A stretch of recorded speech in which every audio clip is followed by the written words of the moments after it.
Assalamu alaikum. Welcome to my channel. I'm Asif Math Corner.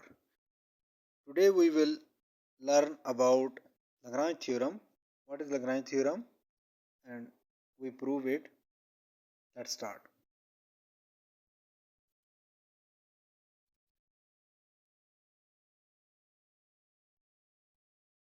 Lagrange theorem. It tells us that both the order and the index of subgroup. Order and index of subgroup.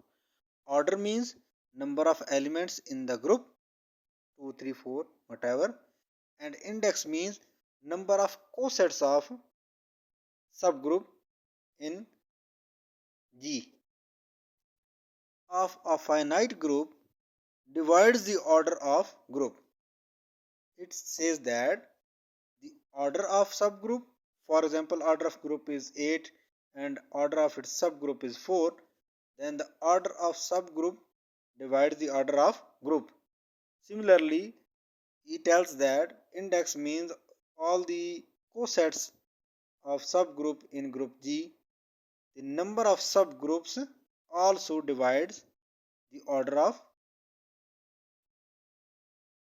group. As for example, a G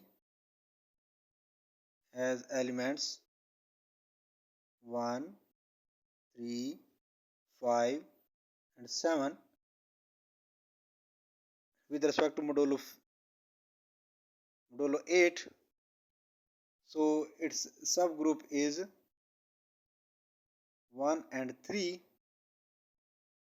and number of left cosets in H in G are 2. One is 1 3 and second is 5 7, as I discussed in my last lectures.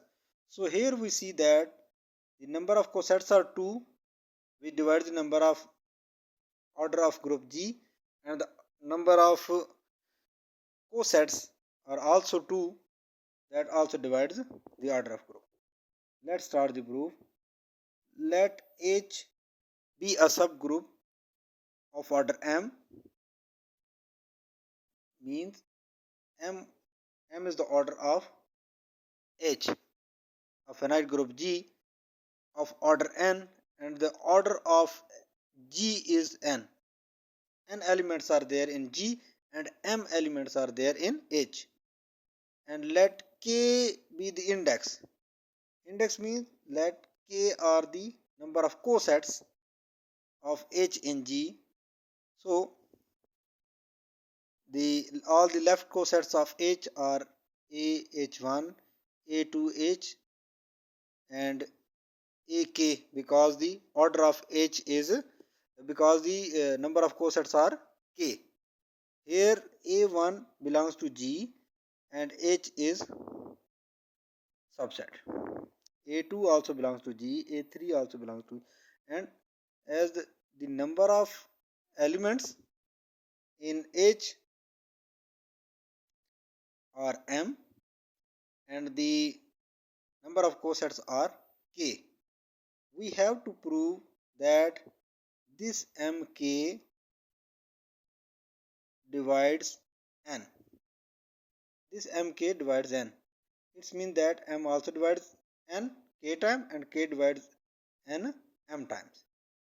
So all the distinct left cosets of H in G also finite. So because the order of G is finite, its subgroup is finite, the order of subgroup is finite, so number of cosets are also finite. Here we see that, as we know that G, all the cosets make the partition of G, means when we take the union of all left cosets and right cosets. If you have any confusion about cosets, then you can see my lecture. I will give the link of cosets in the description as well, so you can learn from there. So as G is, the partition of G is made by the left and right cosets, union of all left and right cosets, and that is I1 from 1 to k. 1 to k means that there are k left cosets, and here AIH means A, we take all A's from G and H is the subgroup. When we multiply an element of G with H one by one, it gives us different cosets that are K in number. And those all cosets are unique. There is no single element is common between two distinct cosets. So here, that's why we said that AIH intersection AJH is phi. There is no element common in two cosets. So I is not equal to j, and I and j are 1 to 1, 3, 4, 5 to k. Means that k number of cosets. 1 coset, 2 coset, 3 coset and k cosets. Let's take the mapping. Why we take the mapping? We will take the mapping. So by mapping we can understand that how many number of cosets and how many number of elements in H, either they map with each other or not. Is the number of elements in H are greater or smaller than the number of elements in all cosets. The number of elements in H is always equal to all the number of elements in all cosets in all cosets, because we take the element from G and multiply it every element of H. So when any element multiplied by other element, it gives us one element, and so number of elements remain same. So let's take a mapping. Phi H2 AIH. H is here subgroup and A1IH are cosets. So all the elements will map from H to AIH, means cosets of subgroup in G. So phi of H give us the image A1 AIH, where H belongs to H is the element of H and A is the element of G. So here we see that very easily, because the number of elements in cosets and in subgroup H are same, so phi of H1 is equal to phi of H2. Here H1 and H2 belongs to H. So H1 is equal to H2. AI is H1 is equal to AI H2. By cancellation law, we can say that